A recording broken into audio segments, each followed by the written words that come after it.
Welcome to KBS World Radio. You're now tuned in to Korea24's Korea Book Club, where we explore the world of Korean literature. This is our weekend replay edition, playing back our book segment from Wednesday's show. We hope you enjoy it. I'm your host, Kwon Jang-woo. Joining me in the studio this week, we have in the studio with us literary critic Barry Welsh. Once again, Barry, hello. It's great to see you. Yes, hello. It's great to be here. So what do you have in store for us today? So this week we're reviewing a newly translated poetry collection called Dawn of Labour. The Korean title is 노동의 새벽, and the author is Park No-hae, and the translator is Brother Anthony. And Park is a prominent, very prominent South Korean poet, and he gained fame with this volume of poetry, which was his debut collection back in 1984, so it's 3 decades old now, but it's been translated into English for the 4 decades, would you say, actually? Oh, I apologise. Yes, sorry. Yes, 4 decades old, and translated into English for the first time. And Park was born in 1957 in Hampyeong, and it's often his upbringing in a farming town is often attributed to shaping his outlook on life, and this was partly due to his activist father and his apparently devoutly religious family in general. He experienced poverty and loss early in his life, and he immersed himself in reading and writing as a young boy, and he moved to Seoul, where he would balance getting involved with labour activism with night classes, and he very quickly became a leading voice during South Korea's military dictatorship. And actually, Park No-hae is a pseudonym, No meaning labour and Hae meaning liberation. His original name is Park Gi-pyong, but under this pseudonym that he chose, he published Dawn of Labour, which was actually banned by the government, but even despite these bans, sold nearly 1 million copies. Remarkable story, really. And it established him as a revolutionary poet here in Korea. He was arrested in 1991 for his ongoing activism.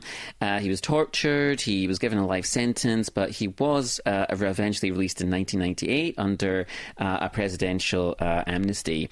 And then after this release, he got involved in a non-profit organisation. He's took part in all sorts of global peace missions, and he's remained committed to using poetry as well as photography to highlight issues of poverty and war. And he continues to write and advocate for change. And this English translation of Dawn of Labour is an excellent way to introduce Park to the English-speaking world.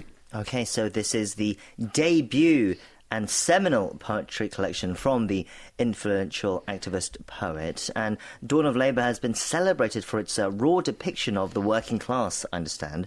Can you tell us about the overall theme of the collection? Right, yeah, sure. So, like you said, this is a seminal collection of poems.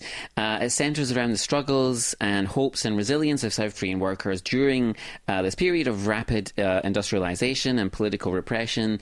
Park is drawing from his own experiences as a factory worker and a labour activist, and what he does in this collection is he articulates a very powerful narrative of social justice and the daily battles faced by the working class and by the underclass.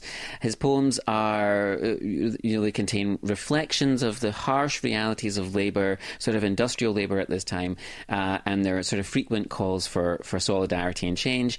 I think we could say the overall theme of the collection is just this exploration of the human spirit amid the grueling and just often dehumanizing conditions of industrial work. And his poems highlight not only the physical and emotional toll of factory life, but also just the quiet strength and determination of the workers on a daily basis.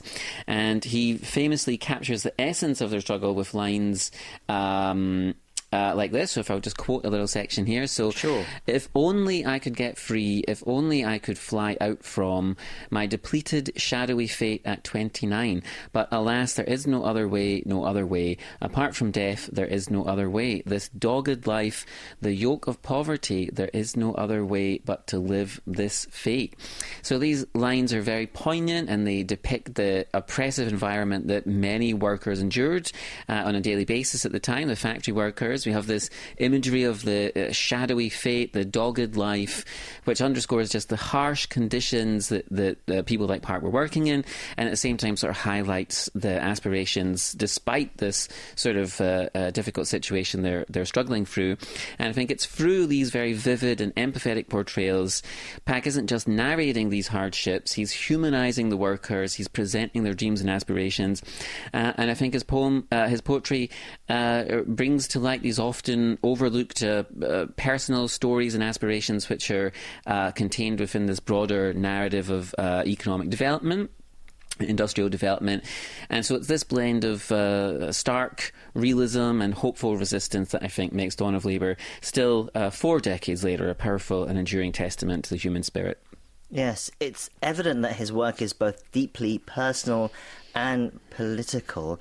And you mentioned some of the details of his personal life earlier as well, some extraordinary stories there. Can you talk about how his own experiences influence his poetry? Right, yes, so that's absolutely true of Park. So his poetry is definitely shaped by his personal experiences, and in his, particularly his difficult childhood experiences, I think we can see things that inform the themes and emotions in his work. So his early life was marked by hardship.